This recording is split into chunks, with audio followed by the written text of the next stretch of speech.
Na huyo muda ambao unakaa hivyo unamaliza ufanye kazi, sijui uliboeka, unasoma alafu unakosa tena kazi? Kuna kuboeka, kuna pia kujilaumu kwa nilisoma kitu nikifikiria nitapata at least mahali pa kujishikilia. Yeah. Na hapo unakosa mahali pa kujishikilia. Inakuwa tena ni wewe ndio unatafuta kuliko kampuni kutafutia.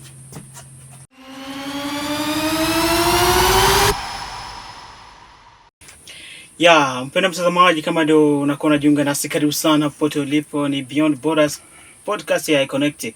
Na kipindi hiki ni sauti ya mkimbizi moja kwa moja, na kwa naletwa nami Esther Shubabu, huko kamera ikishikiliwa na Chris Santos akifuatiliwa na Kasinde.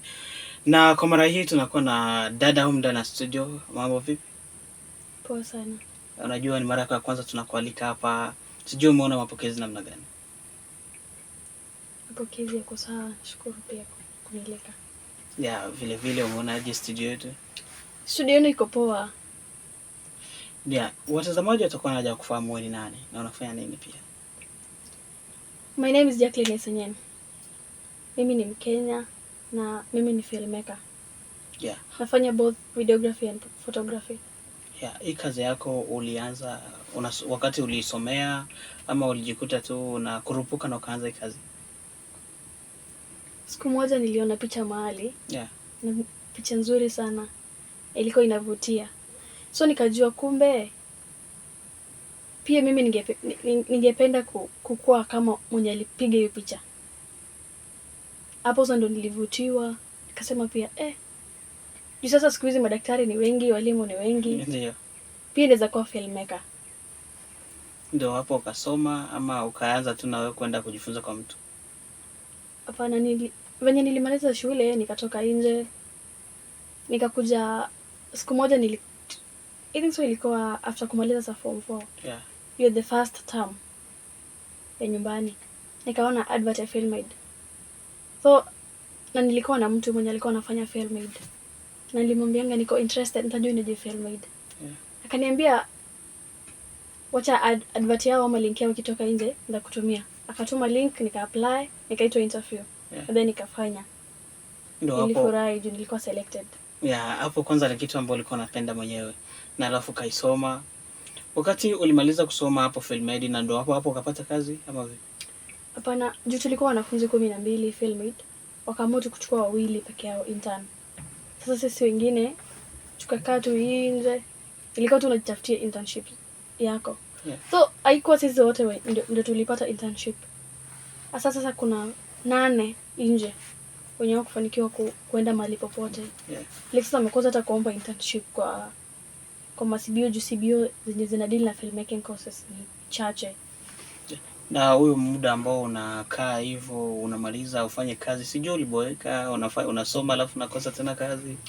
Kuna kuboeka, kuna pia kujilaumu kwa nilisoma kitu nikifikiria nitapata at least mahali pa kujishikilia. Yeah. Na hapo unakosa mahali pa kujishikilia. Inakuwa tena ni wewe ndio unatafuta kuliko kampuni kutafutia. Na kwa sasa sijui unaendelea kukaa nyumbani ama kwa sasa umeshaanza kazi? After when nilimaliza Filmade niliomba internship kwa CBO ya mtu. And then nikaambiwa nitafanya for 3 good months. Yeah. Which I started last year. Nilianza last year July. Yeah. Ya nikamaliza. And then wenyewe wakasema pengine nitajiunga na wao. Yeah. Ikiwa funding ya projects yao imekuja na iko extra, then nitakuwa paid hapo. But haikuwa necessarily nilipwengwe. Ilikuwa tu like ni kujituma, bidii yako. Okay. Na kwa sasa pia unaendelea kufanya hiyo kazi kwa bidii ama vipi sasa? Umeshaajiriwa hivyo? Yeah, naendelea kufanya kazi kwa bidii. Kitu nilianza sitaiacha. Unajua siku moja tajipa. Haukuwa unajisikia vibaya wakati unaendelea kutumika hivi bure alafu wenzako wanapewa pesa? Tu kuna kusikia vibaya lakini sasa si kuna matokeo ya hayo. Yeah. Kama hata niko hapo, I'm still learning and I'm growing pia. Na kwa sasa hiyo muda ulitoka, hiyo mafunzo ulipata shule na hiyo ambayo umeshakuta huko kwa hiyo CBO, sijui unapata kitu fulani unajifunza, umesha grow up kwa kitu chako ambacho ulikuwa unataka ama vipi? Yeah, juu mahali nilikuwa nasoma si kila kitu ilifunzwa. Kuna vitu walifunzwa juu kama editing. Yeah. Ilikuwa juu. Ilikuwa tu mwenyewe mwalimu anarafika tu kumbele, kazi yetu tu ni kuona huko nyuma. Kazi yetu tu ilikuwa kuandika scripts, hizo story, kuchange mpaka synopsis. Sasa kazi yetu muhimu sana tulikuwa tumepewa hiyo assignment that ukienda nje jaribu kutafuta mahali utafanyia shughuli zako na upractice mpya. Unaona? Yeah. Hiyo inakupea motivation. Na sasa kwa level yako unakuwa na level gani? Naweza kuedit hata kitu moja? Naweza kuedit. Kitu gani kwa mfano? Naweza kuedit hiyo short film, pengine ya Boli, subtitle, hizo interviews. Ndio dada yetu tunakuwa naye anaendelea, yeye ni anafanya kazi ya kushuti. Ukiwa na kazi yote unaweza kumpea, anaweza kufanyia vizuri sana.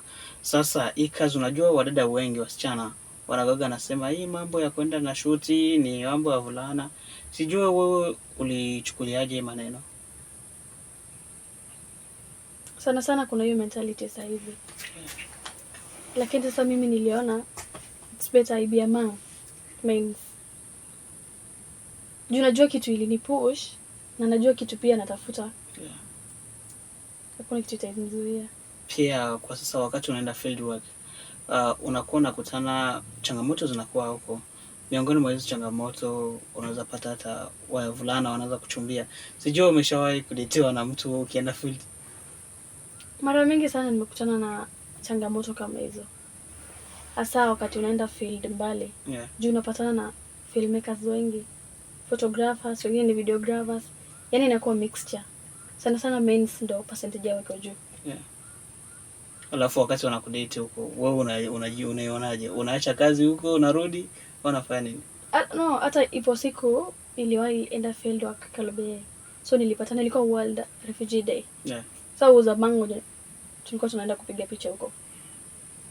Sasa kwa hiyo kulikuwa na wale filmmakers wengine wako like, hey, hii ni gender tofauti bwana. Ni mara ya kwanza. Yeah. Walikuwa like hata wako curious kunijua majina, nini, namba. Wengi walichukua namba yangu. Na kwa sasa sijui kazi yako unaendeleaje kutokea gisu ulianza na hadi leo, na unajifikiriaje kwa hiyo miaka 5 baadaye inakuja hapo? Unaweza kuwa kama nani? Okay, in 5 good years to come. Yeah. Naweza jiona kama kuna kiwango nitakuwa nimefika. Ambacho saa hizi nikipima hiyo range from hii mwaka niko mpaka hiyo 5 years. Yeah. Nitakuwa nimesonga to another level. Pia ukiolewa, tuseme mwanaume wako anasema, sitaki tena niendelee naye kazi. Sijui unaweza jisikiaje kwa hilo? Mimi sitaolewa na mtu aina hiyo. Na ikifikia unaolewa? Tulisoma wote. Yeah. Na kuna mtu ako na hiyo kulazimisha mtu kuwa sitaki ufanye vitu kama hizo. Yeah. No, kazi yangu ni yangu. You got me in that job. So, nisioni kama mtu anaweza press down. Yeah, vile ikitokea unapata support fulani, unaweza kufanya nini kama wewe? Sijui, unajua wengine unakuwa anauza nyumba, anauza kaa. Wewe unaweza fanya nini na support ukipata? Ukipata support mzuri sana. Yeah. Ama hata half of the support.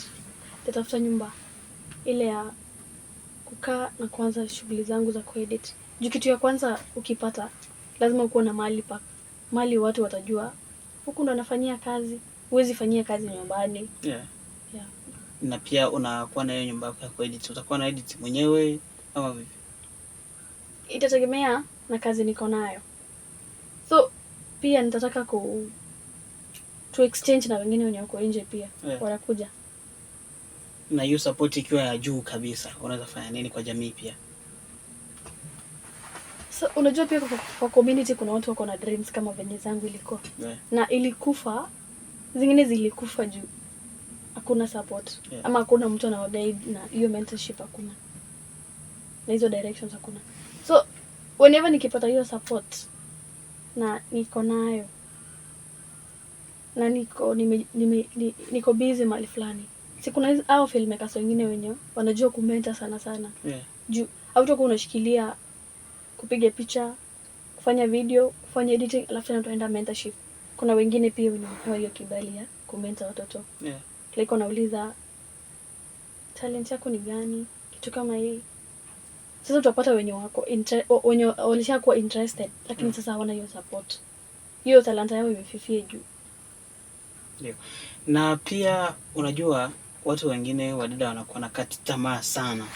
Nini kama shauri yako wewe kama msichana, na wale wengine wanasema mimi kwa sasa siwezi kufanya tena kazi kama na hiyo, najituma sasa hivi vingine vikazi. Wewe unaweza kuwashauri nini kwa kazi yako?